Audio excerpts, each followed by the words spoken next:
Hello. Yeah, the podcast with an ambitious goal. And play with every member of the Baltimore Improv Group. We start with an interview. That's right. They get 30 seconds to talk improv. And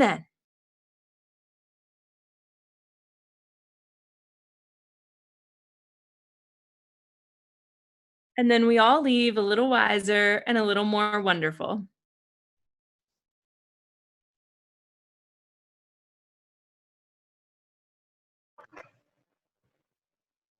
And talk to people. Just,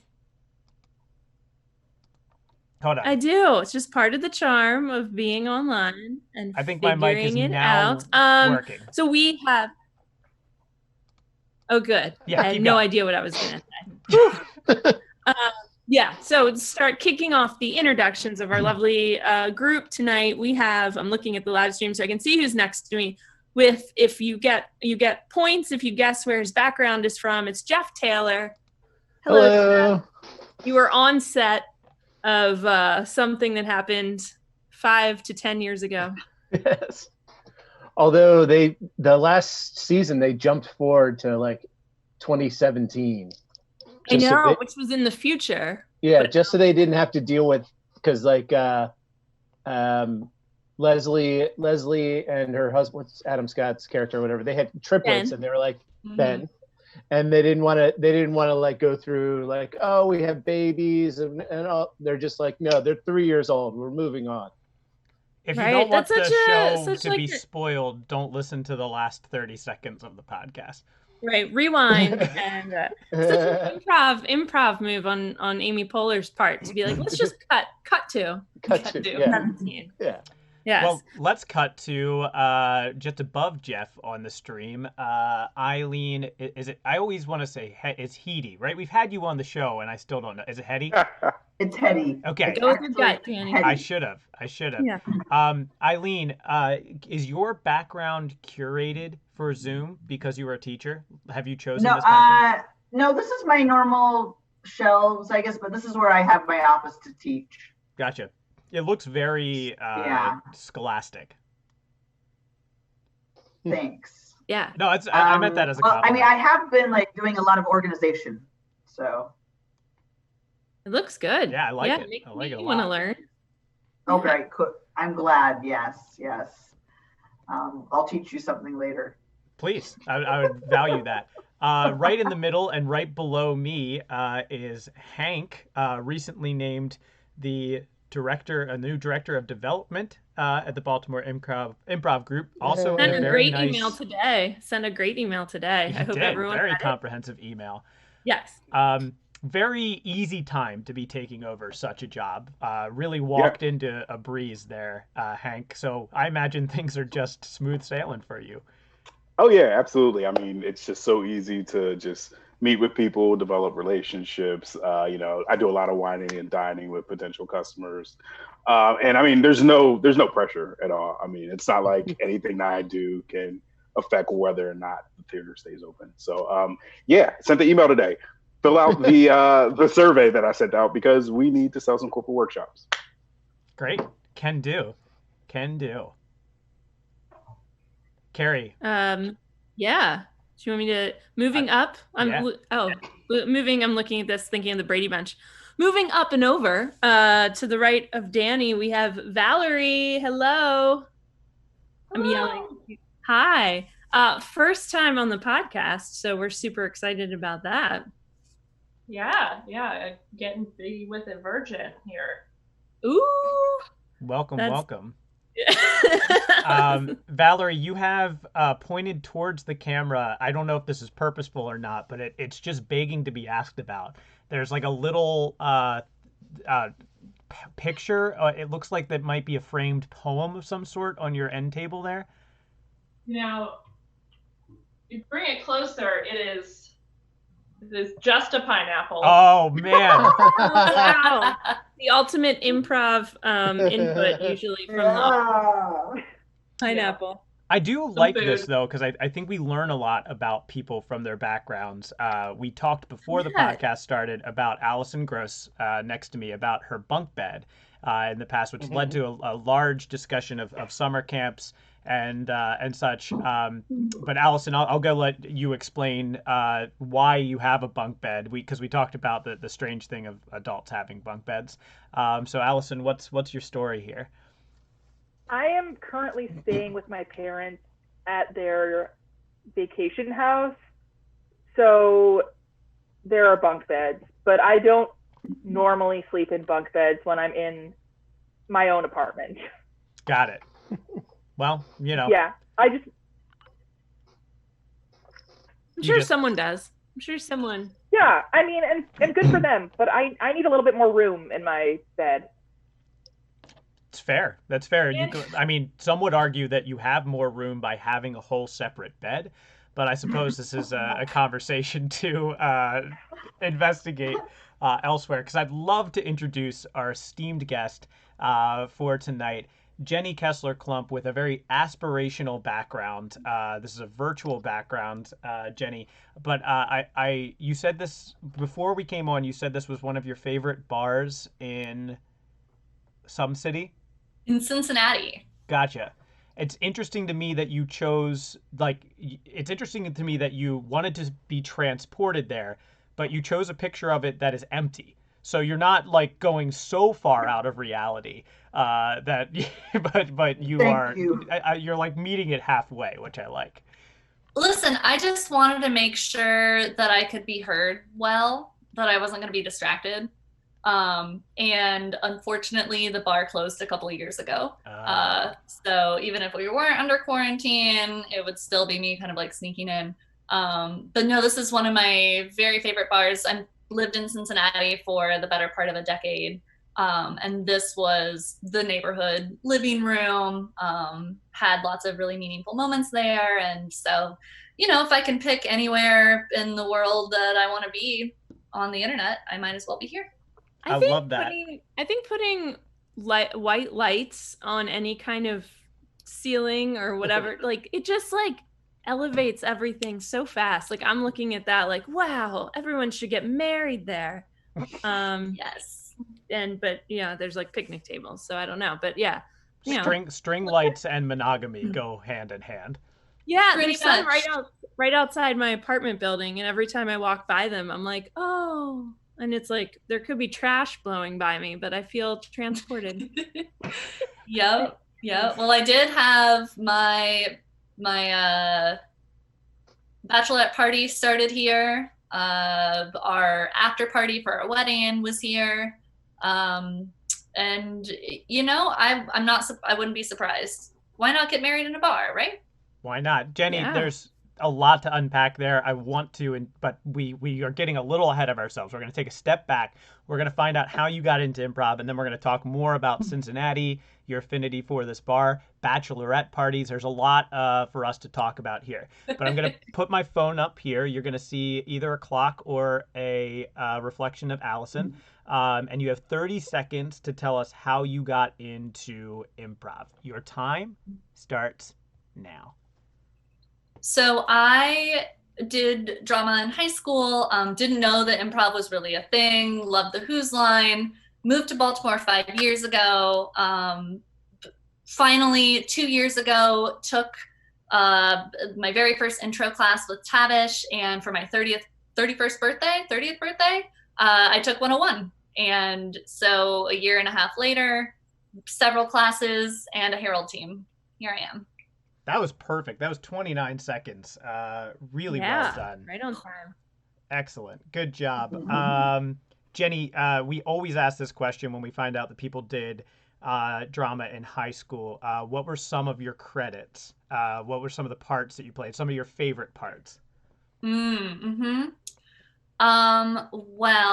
I did some really great chorus work, some support work. In Cinderella, I was a fairy in A Midsummer Night's Dream. Were you Mustard Seed? Because we have had a Mustard Seed on the podcast before. I don't remember which one. Got it. I do remember that we all wore Doc Martens and fishnets. Are you telling me that a high school decided Midsummer Night's Dream would be somewhere other than a magical forest? They took Shakespeare into another setting? I know, right? Yeah, my drama teacher, shout out Mrs. Kaminsky, was very edgy for 2004. Indeed. Do those fairies really have names, or it's just to like make high school kids feel better about themselves? It's partially that.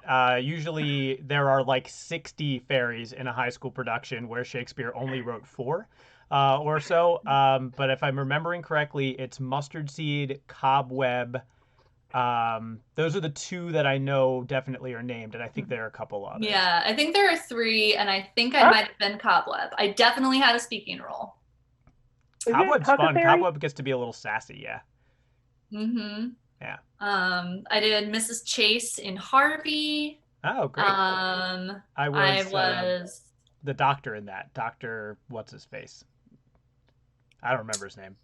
No, I know. It was 2005 was when I graduated high school, and I wish my memory was better. I can tell you all the plays. I can't necessarily tell you all the parts. No, that's perfectly fair. Allison, you had chimed in there with Midsummer. Did you want to ask a question about this? Oh, I was just, no, but I have a follow-up, which you don't remember the parts, but what was your favorite play that you were in? Well, my drama career actually didn't take off until college, where I did land my first starring role as Ophelia, not Ophelia, in A Funny Thing Happened on the Way to the Forum. Is it Ophelia?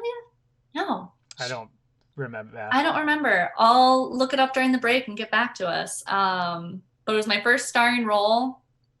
Had some solos. It was dope.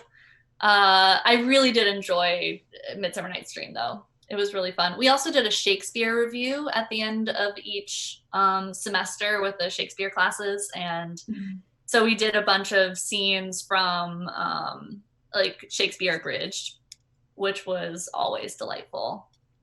The comedy show, the complete works of Shakespeare. Yeah, where the Hamlet the ghost is a sock puppet that comes down from the ceiling. Yeah, it's my favorite. Yes. Very nice. Well, I could nerd out about Shakespeare for the rest of this interview, but I'm going to take a backseat and let someone save us from that eventuality. If anybody else would like to bring up another question next time. Well, I was just going to be drama based again, but not necessarily Shakespeare based. What about drama and being in plays did you love the most? What was it? Were you always like a center of attention type person, or was there something else about it? I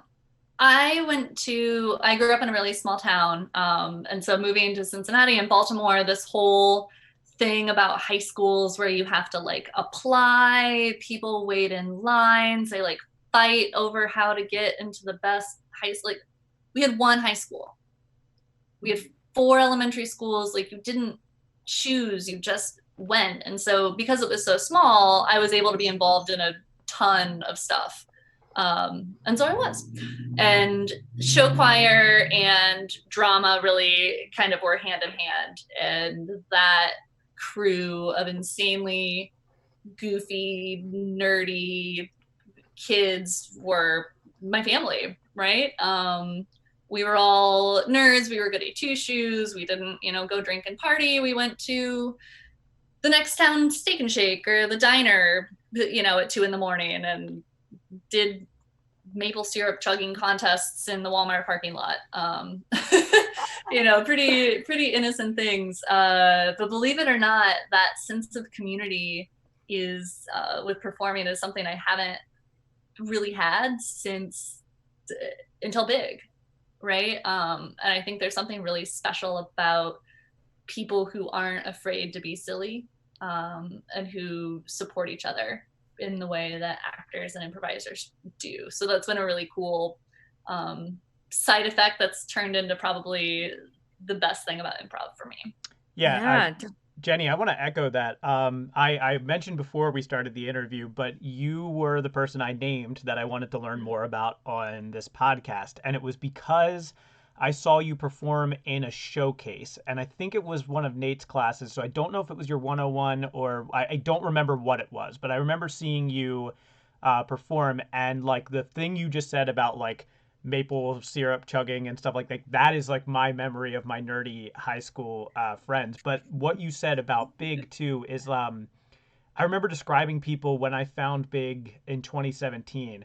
I remember describing to people that it felt like a homecoming. Like it felt like I had reawakened something about me that was like fundamentally like something that made me who I was. And I had forgotten about it so long. And it was finally improv finding that like that sense of like a theater club again, like a place to go after school. And it's like everything you just said, I was like like 100% agreed with that.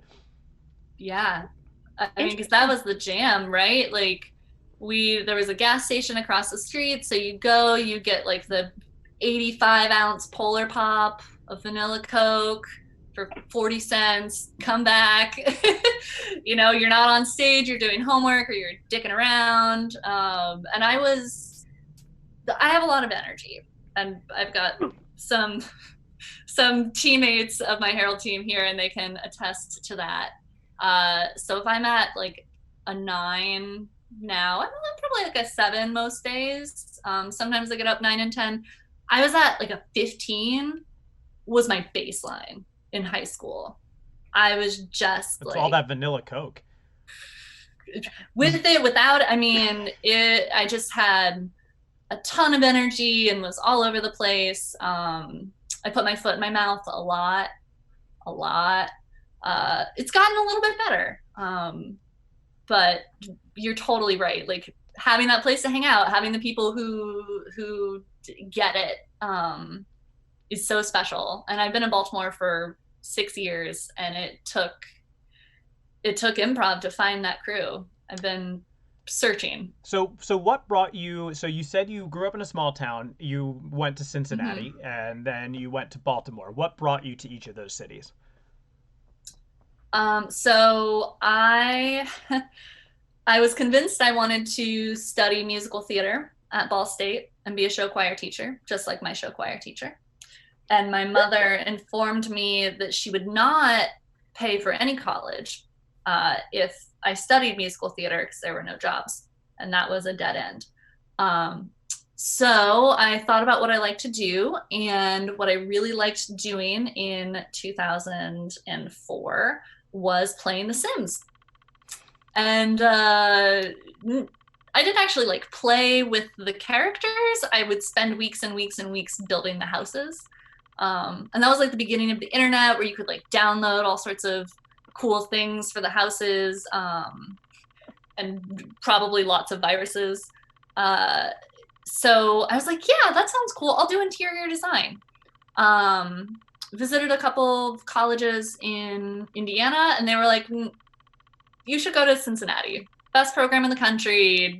It's way, way better than the home ec that you'll learn here at Ball State. So I was like, oh, okay. And the kicker for that was that I didn't have to take any math in college.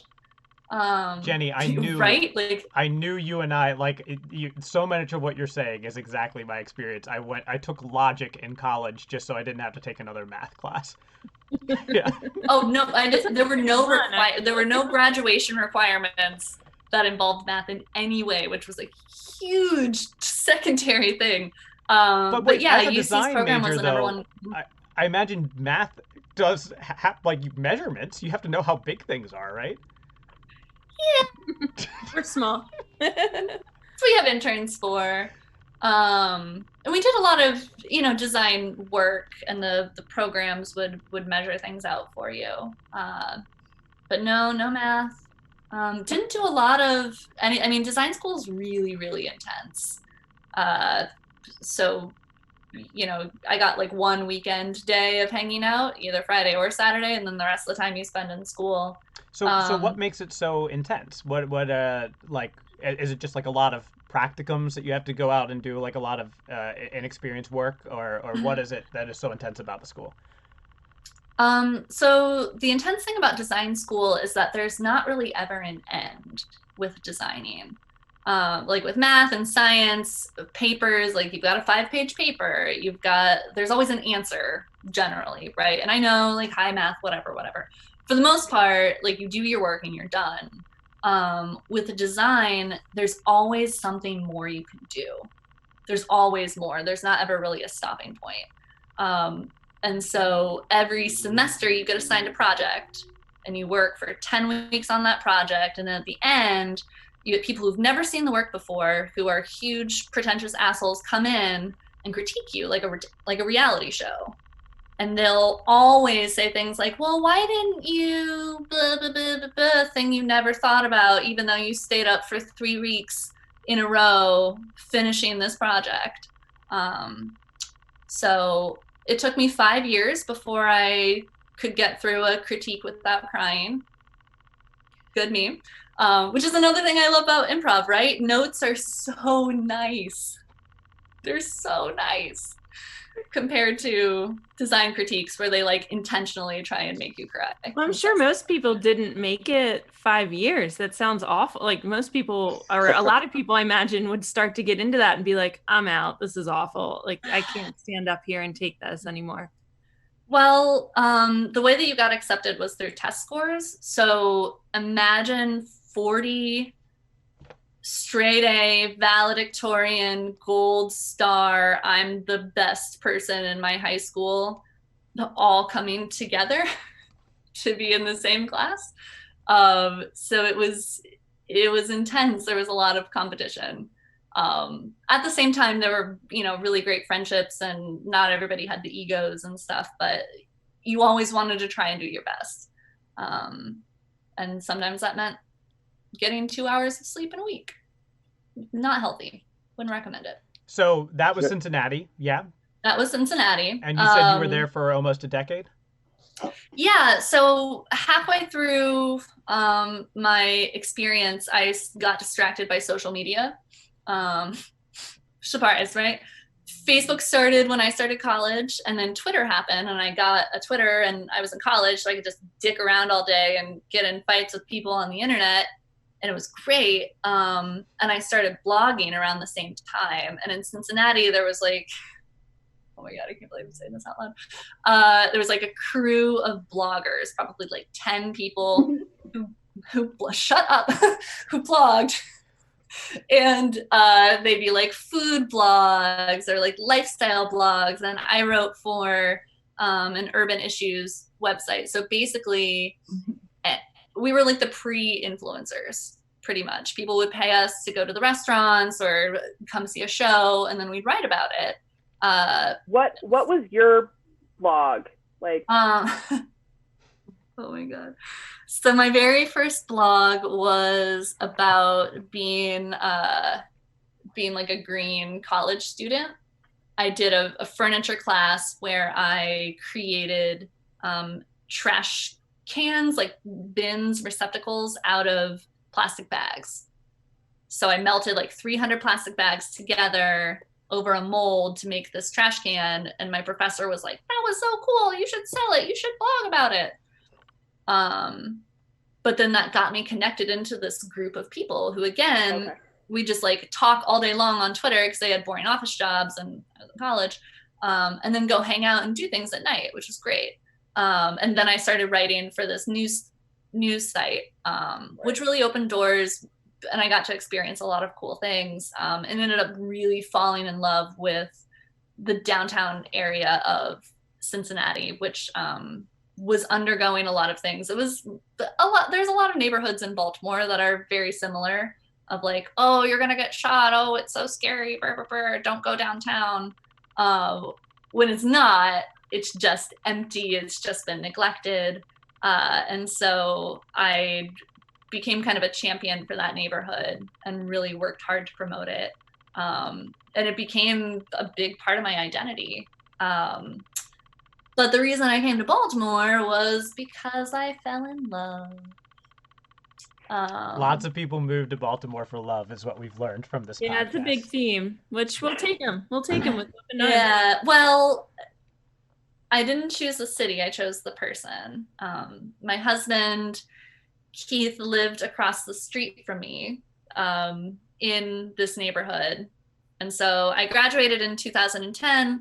Again, #1 school in the country. Again, peak of the recession, right? Like, guess what's not happening in a recession?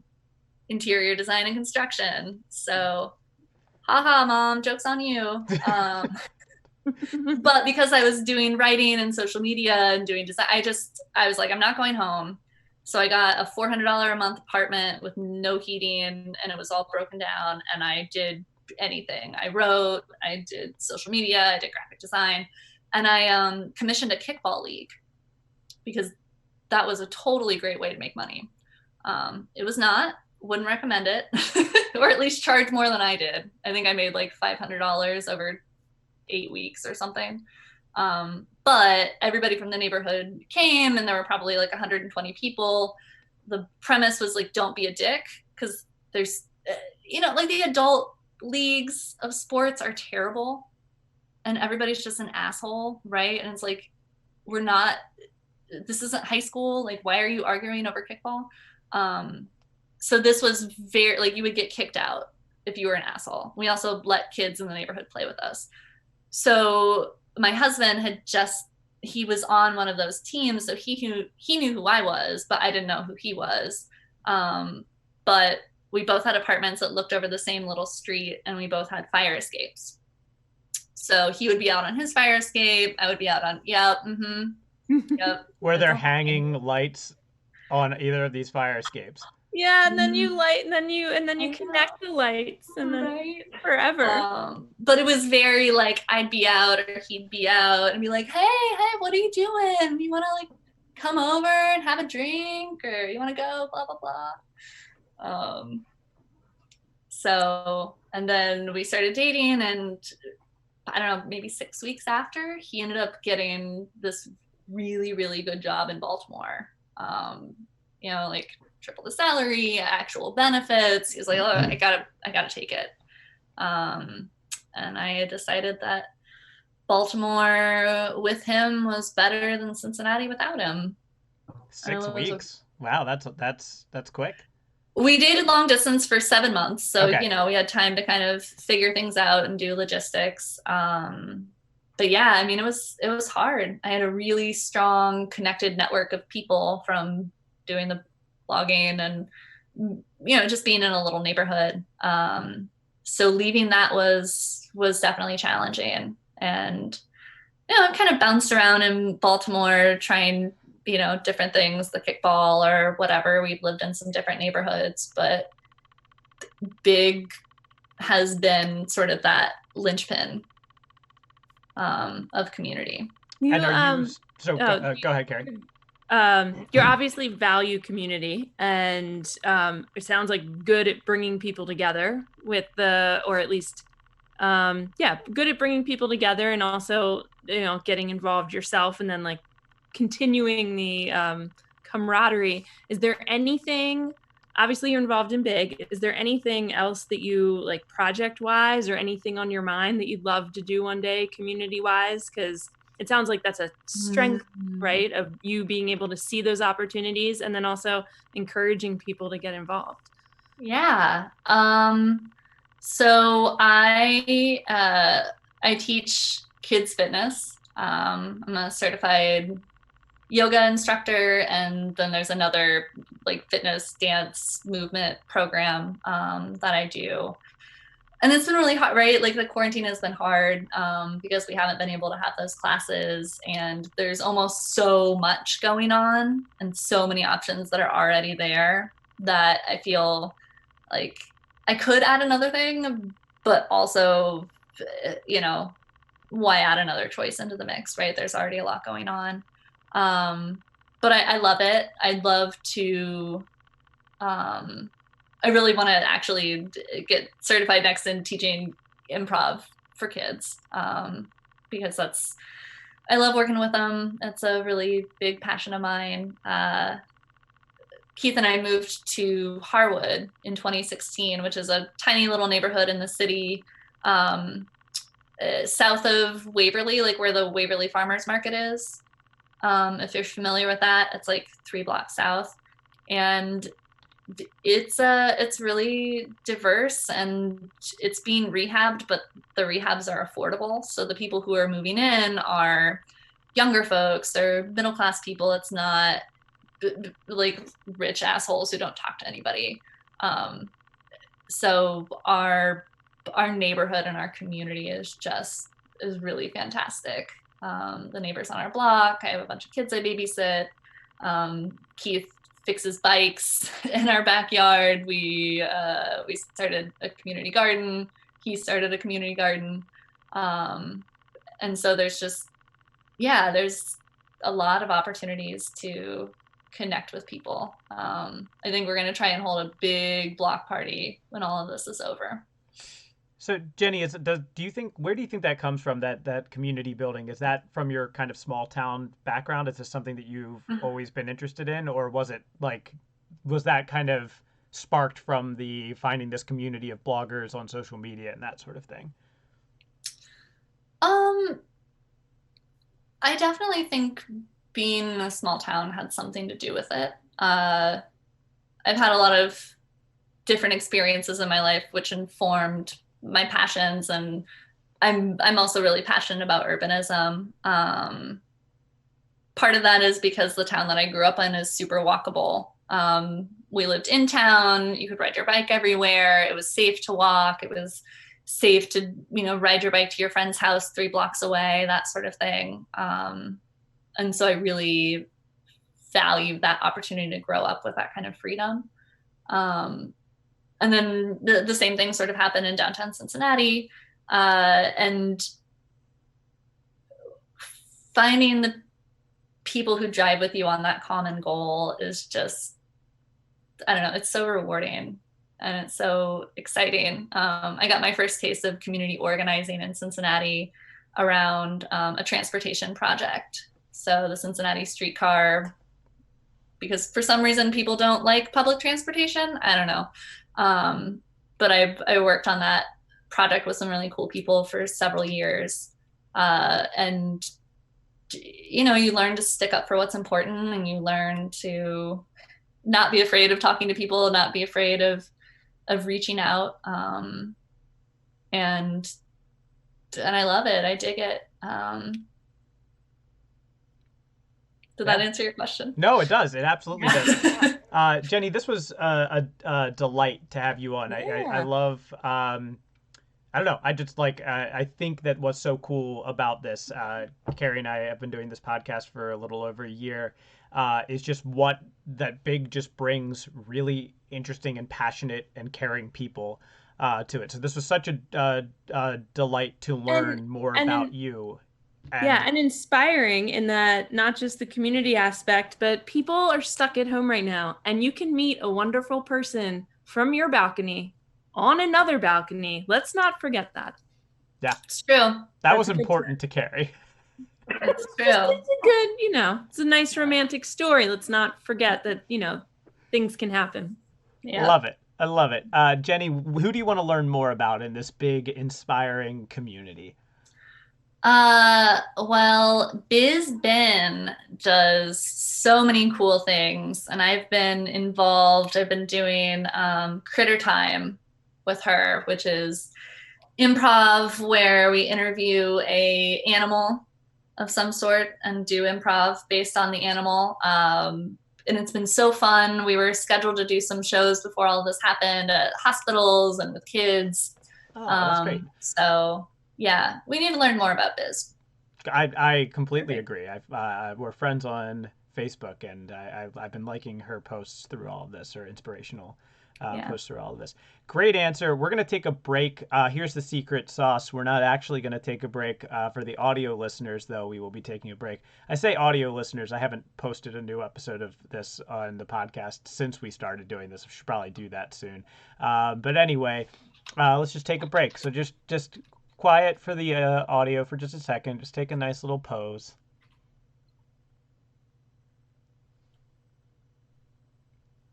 And we're back. Oh, we're my back. Goodness. What a I had a great break. I'm recharged. I agree.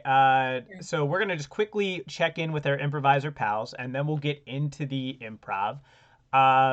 Has anybody here ever had a meaningful interaction from one of their fire escapes or balconies? Any kind of elevated structure that they met someone, good or bad, from?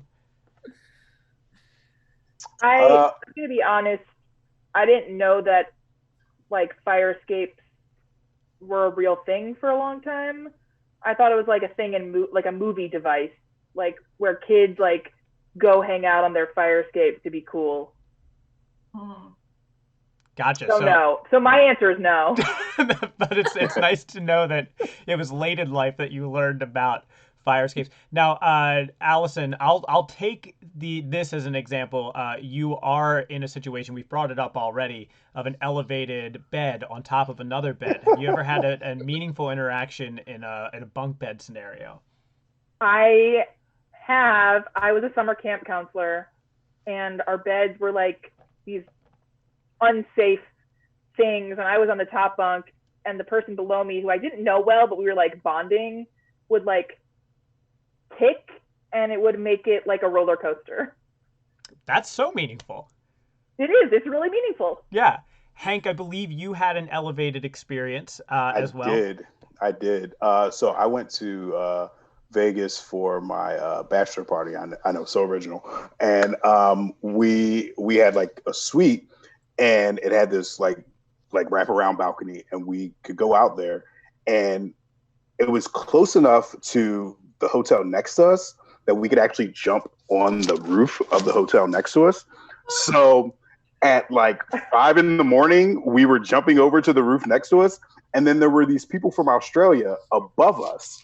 And we like just invited them down to come party in our suite. And we took shots of Gary, and we took shots of Fruit Loop vodka for breakfast. And I made connections with Australians in Vegas. That's a thing? Fruit Loop vodka, yeah. It's called something. It's like loopy vodka, I believe is the technical name. Gotcha. Yeah, because I'm sure there's some trademark. Yeah, Toucan Sam can't just have a vodka. There. Yeah, that's what the good people at Kellogg's want to get into is the vodka market. Hey, honestly, they should. I mean, all of us who were hooked on their sugary cereals are now of drinking age. Pretty much. Yeah. Yeah. Seems like the right thing to do. Does anybody else, before we get into the improv, want to share an elevated furniture or structure experience? No pressure. I will say my last apartment had a balcony and it looked over a parking lot where people got towed a lot. So I got to see a lot. I now know, I think, the full spectrum of responses you can have to being towed. Love it. What is that spectrum? Yeah, I was gonna say, can you give us like the benchmarks? Like, what's one end to the other? I mean, obviously, like crying, cursing. I think the best is like when the tow truck is still there, you know, like pulling your car away. Like I've seen people like sit in the street, sit on top of the tow truck, attempt to pull their car off of the tow as if that would work. Yeah, it's true. Oh my God. Well, if you didn't have material from the interview, which you certainly did, I feel like we have some now. We're going to do some improv. Here's how it works. It's a swarm. Some people call it a montage. It basically means whatever you want to do. When you want a scene to be over, you say Scene. If you want to cut to another part of the scene, another world within the scene that you're currently in, you say Cut to the parking lot. There you go. And if you want to scene paint a scene, either at the beginning of it or during, you say We see here a man hanging from a tow truck. Indeed. And the improv starts Now. Hey, friends. Thanks for coming to my bachelorette party. I know we haven't seen each other in a while since we were doing show choir together, but I thought this would be like a fun reunion. Last big bash for me before I'm Mrs. MRS. Yeah. So here's what's on the agenda, okay? We're going to all go to the gas station and get those giant Polar Pops for 40 cents, okay? And then it's got to be vanilla Coke, okay? Don't even think about getting diet, okay? Do not get diet. Girl, I didn't come all this way from South Carolina to get diet vanilla Coke. I am full vanilla Coke all the way, girl. You know that. Thank you so much. And then we're going to go to the local diner and just chill and sing songs from Broadway. Oh my God. This is so perfect. I feel like I'm getting married. I mean, this is like my dream. This is my dream too. I know. I actually made sure that this gas station was going to be available in a couple of years for my bachelorette party too. You know. Oh. I'm sorry. The only thing that would make this just so perfect, and I prepared. I brought Allison. Here's your own jug of maple syrup. So we're gonna do a chugging contest. OMG! You think of everything, Jenny. OMG. Oh my God. I know. Allison, I know you're about to get married, but like that was the perfect gift. Are you sure you're marrying the right person? I mean, who could ever be that thoughtful? I mean, here's the thing. Unfortunately for me, I'm straight, but otherwise, and I'm monogamous, but otherwise, I would marry all of you ladies in one giant relationship. Oh. Girls, can I just say that this is all so perfect? Absolutely perfect. And like, I can't even imagine what it's going to be like when we all take the little tabs of Molly that I have brought. What? We are gonna go Who's Molly? fucking nuts on edibles while you chugging maple syrup. Who's Molly? Molly's like a street term for drugs. For Oh my hard God, drugs. Drugs? Yeah. No. We made a pact. We made a pact, okay? We would never do that. Vanilla Never. Coke for life. Okay, Carrie, we made that pact when we were like 16. It's fine. Like, why don't we're 27 now? Why don't we just do some drugs? Wouldn't that just make all of this better? See, Didn't you learn guys, anything from Rent? Didn't you learn anything from all the shows that we were in? Hank, they do so much drugs in Rent. They do a lot of And drugs they- in Rent. And then they Angel live dies. terrible lives. They have terrible lives, and people die. And they can't afford their rent. Okay, they die from AIDS. I think you guys misinterpreted Rent. Wow. Wow. Wow. Okay. Wow. Okay. Wow. Ladies, I don't even know you anymore. Okay, look, listen. I'm sorry. All right, we can do the vanilla Coke. It's fine. Just forget I said anything. Vanilla Coke, no diet. Girls, I don't think she's up to it. I don't know if she's a show choir girl anymore. Doesn't No. sound like a show choir girl. There's only one way to find out. You need to sing all of the track of Wicked right now. Right Okay. now. yeah, and no mollies or edibles to help you. Okay, so for me when I sing Wicked, it's just that like I like to start at the emotional journey. So for me, I like to take, are you okay if I start with Yeah. Defying Gravity and but- then work my way back to the beginning part where they That's sing? a song about drugs. Danny, give us back your varsity jacket. Scene.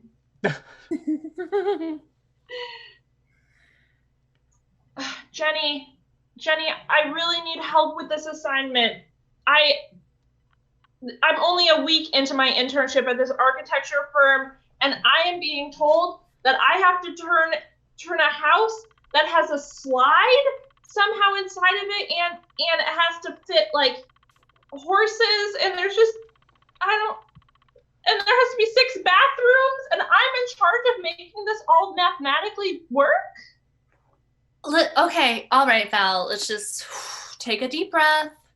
Slow down. I know this is your first internship, but listen, I'm on internship number 3, and I tell you, it gets better eventually, but not if you fuck this up. I'm sorry. You have all your measuring tapes, right? I mean, I thought we'd be using like computer software to like model things. Like I thought some of it would be semi-automatic. Ladies, have to get the sorry measurements from interrupt- somewhere. Sorry to interrupt this off-topic conversation.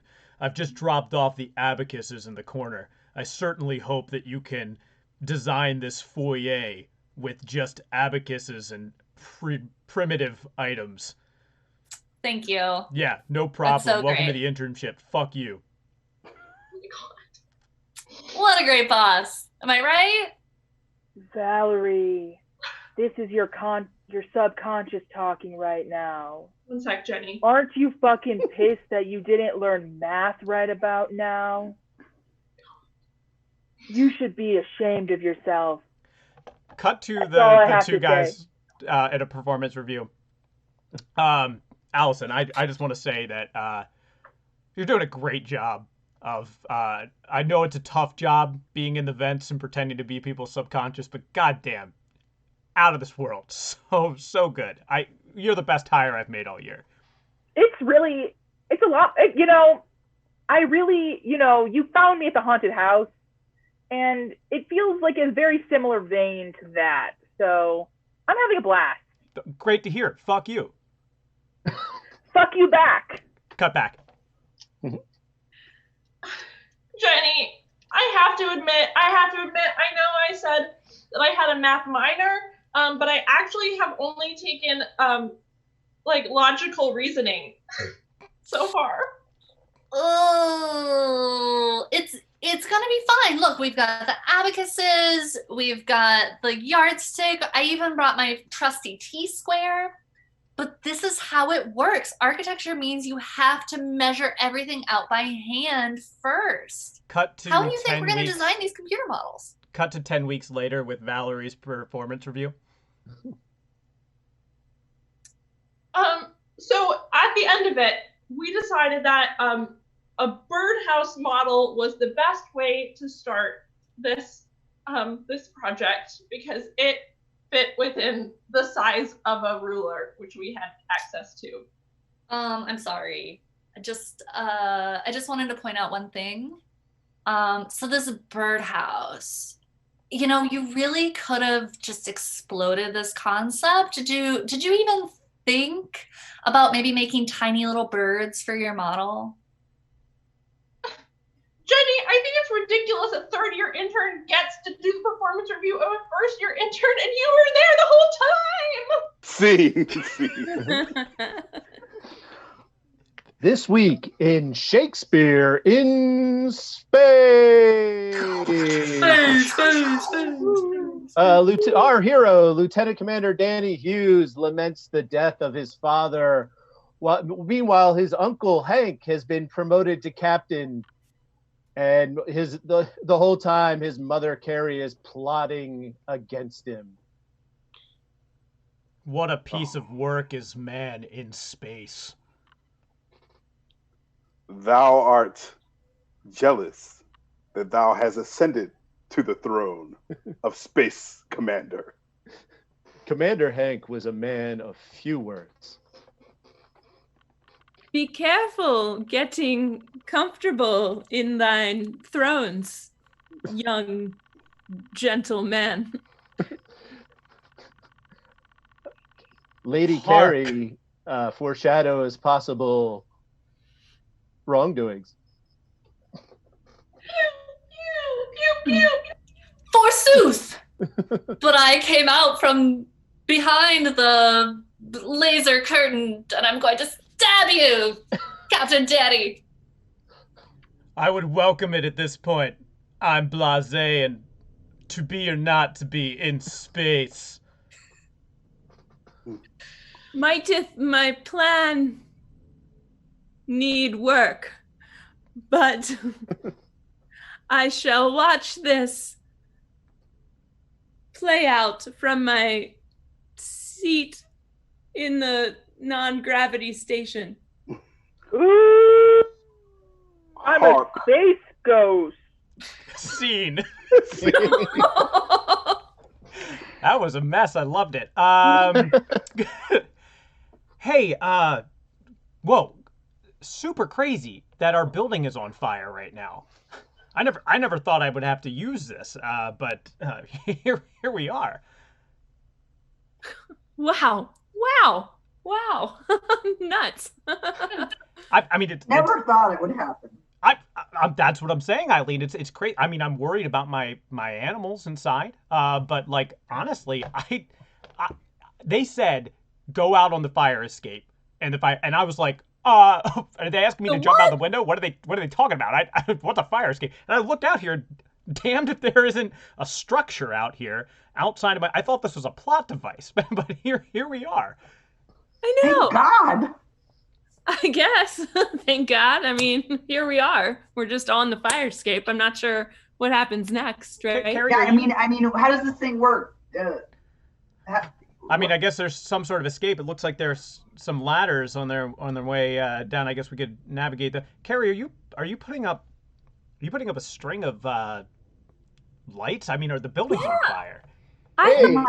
It's so industrial, right? And I just love mixing industrial with a little bit of romance, right? And I go, what would spruce this up better than some of these white string lights? Hey, I'm on the other side. I didn't see you until you strung those lights up. I was just hanging out here, smoking a cigarette, contemplating this big decision that I have to make, while staring at the stars. I didn't even know there was another apartment across the street. You're gonna fall in love and get married. Don't you you see what's are. happening here? I'm fascinated by big decisions. I've made some myself. It's weird. Cut to the blog club meeting. So Valerie, what you're saying is that they fell in love. I thought the building was on fire. Yeah, I mean, the narrative is not like totally clean, but technically that is what happened. Yes, they were out on the fire escape, the 3 roommates, guy across the street, total cigarette addict out there like all the time, and just fell in love at first sight. I just don't understand how this is a architecture blog. Cut back. Eileen, I know personally we should be running. Like I personally can't see much from the smoke, but like there's some like the real sparks that are flying are between Chain Smoker and our friend Carrie over here, right? I'm captured. I mean, this just says love. I mean, love, LOVE. Absolutely. And Eileen, I should say while we're appreciating this moment, can we also appreciate the seamless blend of Art Deco and post-19th century industrial that our building, which is currently simmering to the core, really married beautifully. I mean, Cut back. Yeah, so it was mix of like Art Deco and 19th century, mid-century. I tried to focus on the architecture a bit, but I just feel like the collapse of the building and the death of the 3 people really just, was the key part of the story.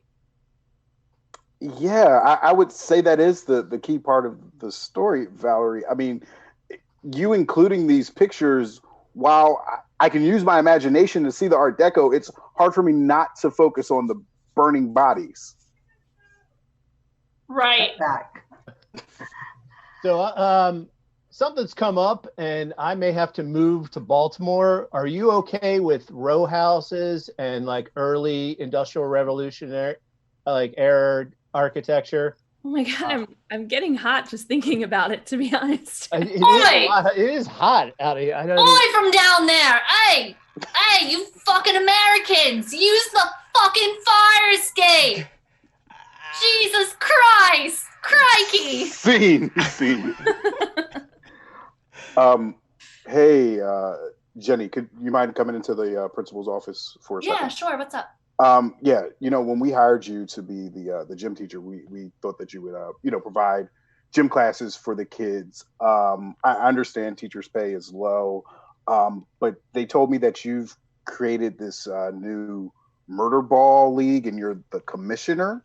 Yeah.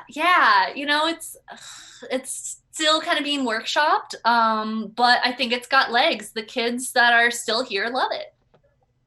Yeah, that's the problem. Still here, so many problems. One, we're losing kids. Two, you're charging them $300 a head. We started at 10 and people just weren't committed to it. They'd say, oh yeah, I'll come to the game on Tuesday, and then they wouldn't show up. So you got to have some more skin in the game. Cut to the murder ball league.